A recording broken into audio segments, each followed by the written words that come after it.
బైబిల్లో కాంట్రవర్సీగా ఉన్నటువంటి వచనాలు.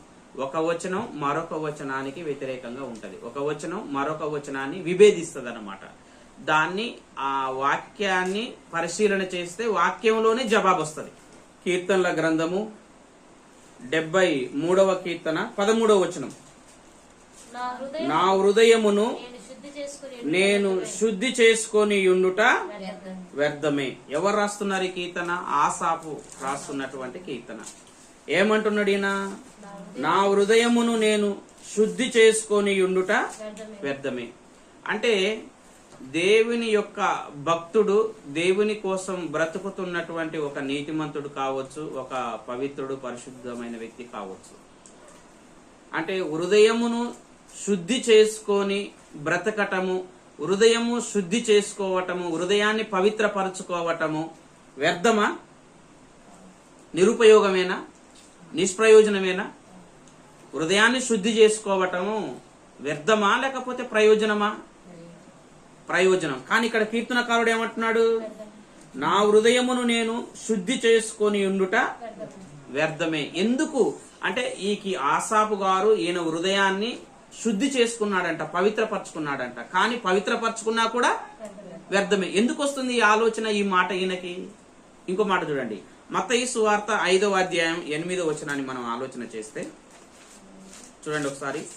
మత్తయి సువార్త 5వ అధ్యాయం 8వ వచనం, హృదయ శుద్ధి గలవారు ధన్యులు, వారు దేవుణ్ణి. అంటే ఇక్కడ యేసుక్రీస్తు ప్రభువారు స్వయంగా ఆ కొండ మీది ప్రసంగంలో మాట్లాడుతున్నటువంటి ధన్యతలోని ఒక మాట ఏమంటున్నాడు? హృదయ శుద్ధి గలవారు ధన్యులు, వారు దేవుణ్ణి చూచెదరు. అంటే హృదయాన్ని శుద్ధి చేసుకోవటం వలన ప్రయోజనం ఉందా లేదా? హృదయ శుద్ధి గలవారు ధన్యులు, వారు ఎవరిని చూస్తారంట? దేవుణ్ణి చూస్తారంట. మరి ఆసాపు గారేంటి? హృదయాన్ని శుద్ధి చేసుకోవటం వ్యర్థమే అంటున్నాడు. కానీ యేసు ప్రభు వారు ఏమంటున్నాడు? హృదయాన్ని శుద్ధి చేసుకోమంటున్నాడా వద్దంటున్నాడా? హృదయ శుద్ధి గలవారు ధన్యులు, వారు ఎవరిని చూస్తారు? దేవుని చూస్తారు. కానీ ఆసాపు గారు ఏమంటున్నారు? నా హృదయాన్ని నేను శుద్ధి చేసుకున్నాను అయినా వ్యర్థం. ఎందుకు ఆసాపు గారికి హృదయాన్ని శుద్ధి చేసుకున్నా కూడా వ్యర్థమే అని అంటున్నాడు అంటే, ఇక్కడ మరి ఆసాపు హృదయాన్ని శుద్ధి చేసుకొని దేవుని కోసం పరిశుద్ధముగా, పవిత్రముగా, యథార్థముగా దేవుని కోసం బ్రతుకుతున్నటువంటి ఈ వ్యక్తి. అయితే ఈ 73వ కీర్తన మొదటి నుంచి మనం చదివితే భక్తిహీనులు నీతిమంతుల కన్నా క్షేమంగా ఉంటున్నారంట, వర్ధిల్లుతున్నారంట. ఎవరు? భక్తిహీనులు, దుష్టులు, దుర్మార్గులు ఎలా ఉన్నారంట? క్షేమంగా ఉంటున్నారంట, సుఖ సంతోషాలతో వర్ధిల్లుతున్నారంట. అంటే ఈ భక్తిహీనులు క్షేమంగా ఉండడము, ఆసాపు దేవుని కోసం తన హృదయాన్ని శుద్ధి చేసుకొని పవిత్రంగా, యథార్థంగా బ్రతకటము, ఈయన జీవితం శ్రమల పాలు కావటం.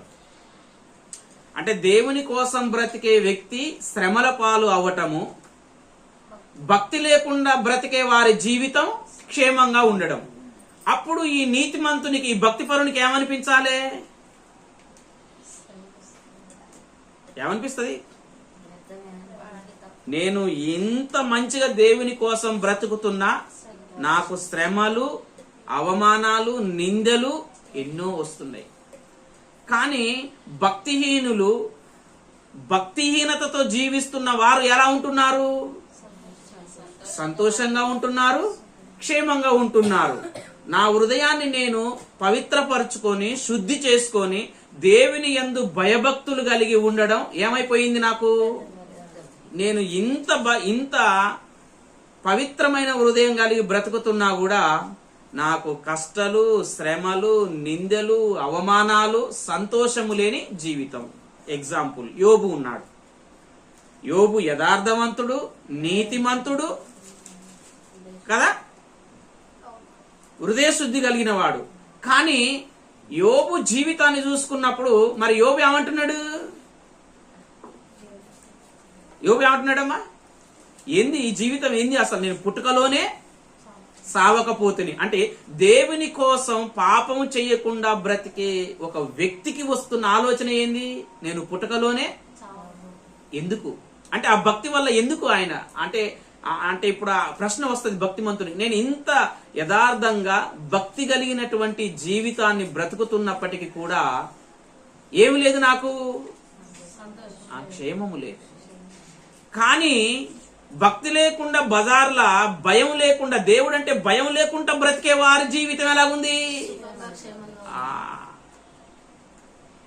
అప్పుడు భక్తిమంతునికి, నీతిమంతునికి, హృదయ శుద్ధి గలవానికి వచ్చే ప్రశ్న యోబు గ్రంథంలో ఇంకొక మాట కూడా ఉంటది. చూడండి ఒకసారి ఆ మాట కూడా చూద్దాం.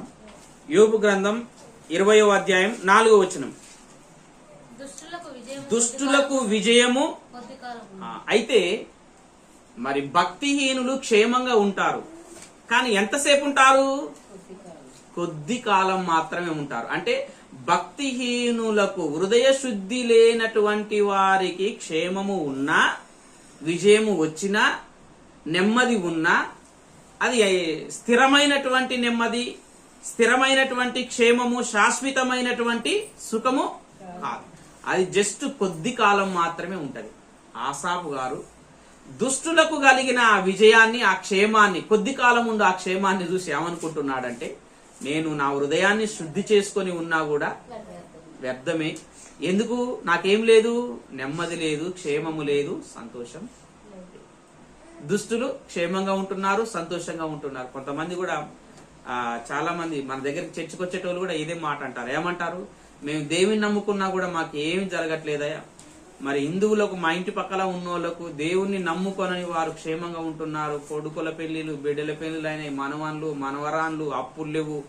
మేము ఇంత చిన్నప్పటి నుంచి దేవుని నమ్ముకొని దేవుని ప్రార్థన చేస్తున్నాం, ఎందుకయ్యా ఈ కష్టాలు, ఈ బాధలు, ఈ రోగాలు, ఈ ఇబ్బందులు అని అంటారా? అర్థమైందా? కాబట్టి దుష్టులకు కలిగే క్షేమం అది కొద్ది కాలమే ఉంటది. మనది దేవుని యందు హృదయ శుద్ధి గల వారి క్షేమము శాశ్వత కాలం. వాళ్ళు దేవుని చూస్తారు. హృదయ శుద్ధి గల వారు ధన్యులు దేవుస్తారు. కాబట్టి ఆసాపు గారు దేన్ని దృష్టిలో పెట్టుకొని హృదయ శుద్ధి వ్యర్థం అంటున్నాడంటే, దుష్టులకు కలిగిన క్షేమాన్ని దృష్టిలో పెట్టుకొని ఆ మాట అంటున్నాడు.